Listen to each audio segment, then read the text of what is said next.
Hi.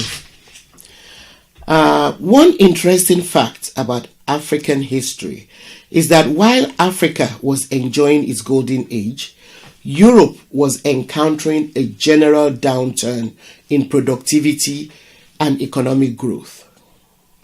Welcome to the Sankofa Pan-African series. Before we find out more about this topic, please subscribe to this channel if you've not yet done so. Thank you. I know that it is possible to look at the way that someone like Mansa Musa drew undue attention to himself when he went on pilgrimage to Mecca, and the amount of gold that he spent there and in other places like Egypt on his way to and from Mecca. And some people might look at this and say, maybe if he had not done so, Africa might not have attracted undue attention to its wealth. However, that position is rather simplistic. The truth of the matter is that countries in Europe were desperate. It was a case of find resources to pillage elsewhere or perish. The 14th century was a period of major famines and crises in the agricultural sector in Europe. From about 1320, there was a famine every 10 years. Fields used for grazing and planting were affected by serious climatic changes, and so yielded very little, and soon they became abandoned.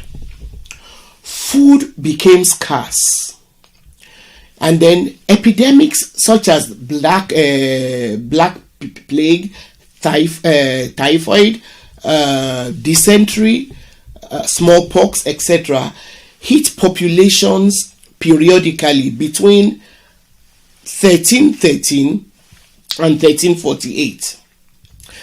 There was therefore an increase in mortality and a drop in birth rates. Citizens grappled with very poor standards of living, with limited nutrition and several health problems. So these conditions in Europe were to have dire effects on the rest of the world, especially continents like Asia and Africa, which had and still have rich resources. So most monarchs in Europe who had been looking for sources of wealth invested more in mercenaries who have now become canonized, in history as explorers. These mercenaries were prepared to risk their lives looking for wealth in these two continents as well as in the New World. So with the wealth they found and bestowed on their monarchs, these mercenaries then bought respectability. So also, based on the information provided by these mercenaries when they visited these continents, these so-called explorers, other people from Europe then started exploring and migrating to colonize other continents in order to find the wealth with which they then improved life in their own home countries. One thing which I find very disturbing and which we should all pay attention to is that as I continue to research this period in history, the irony of how migration has become so highly criminalized and politicized, so much so that a man like Donald Trump got elected based on a half-brained plan to stem immigration is just very puzzling. we now have a situation in which, first, although there is lip service paid to giving preference to migrants who are war refugees, others who embark on migration as a result of economic hardship are criminalized if they don't end up dying during the perilous journeys or practically ending up enslaved. Now, this irony is driven home when one realizes that migration is a natural part of human life. Europeans, during periods in their history when life was unsustainable on that continent, saw the need to and were able to migrate in order to improve their circumstances.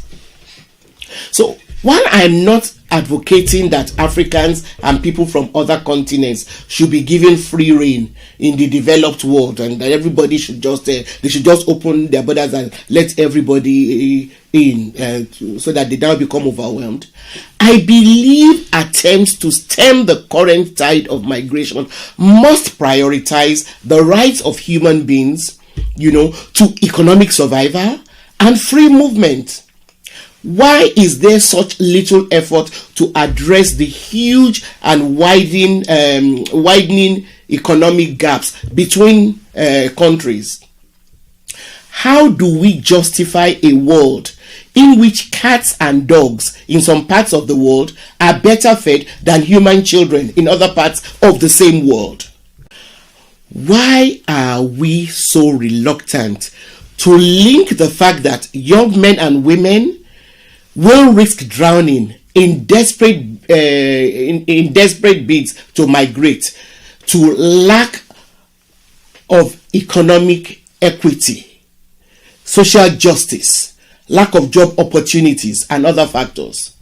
We must link these factors. Anyway, going back to the decline of Africa's golden age, as a result of continued contact with the Arabs and later Europeans, Africa witnessed fundamental changes. Foreign trade partners worked persistently to establish themselves by developing relationships with the ruling hierarchies in Africa. Mostly, they did this by fueling and exploiting ethnic and religious divisions. Old rivalries and hostilities were inflamed or revived. As such, state structures were gradually destroyed by the violence in the form of skirmishes, ambushes, kidnappings. These all kept flaring up, leading to insecurity and fear. The ruling classes quickly saw that there was profit to be made from selling slaves